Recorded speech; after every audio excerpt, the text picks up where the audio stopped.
এত ডিম দেখে কি মনে হচ্ছে কোনো অনুষ্ঠান? না, ডিমগুলো হচ্ছে কিনে রাখলাম। যেহেতু আর কিছুদিন পরে রোজা, ঘরে আসতে মনে হয় 7টা না 8টা ডিম আছে। আর এখানে 35টা ডিম আনালাম, যে পুরা রোজার মাস ভর এগুলাই খেতে হবে। আর যদি কম পড়ে তার ভিতরে আবার নিয়ে আসতে হবে। আর ঈদের বাজার তো আছেই। তো ডিমগুলা সুন্দর করে ধুয়ে ফ্রিজে রাখলাম। আর হচ্ছে সকালে আজকে শবে বরাতের প্রথম দ্বিতীয় দিন আজকে।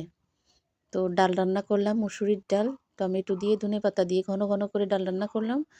আর কালকে দুপুরের গোশ রান্না করা রাতে খাওয়ার পরে থেকে গেছিল এতটুকু, তাই হচ্ছে সুন্দর করে একটু জ্বালাই নিচ্ছি।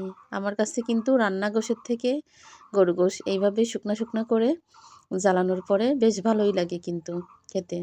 রান্না গোশটা যত বেশি ইন্টারেস্ট নিয়ে কেউ না খায়, জ্বালানো গোশটা কিন্তু আমার কাছে মনে হয় ততটুকু ইন্টারেস্ট নিয়ে সবাই খায়। তো এইখানে হচ্ছে গোশটা জ্বালানো হয়ে গেছে। সকালে ওই ডাল আর এই গোশ জ্বালানো দিয়েই খাওয়া হবে। মুরগির গোশও একটু আসছে, তো ফ্রিজে বেরও করলাম না আর গরমও করলাম না, এই দিয়েই হয়ে যাবে ইনশাল্লাহ।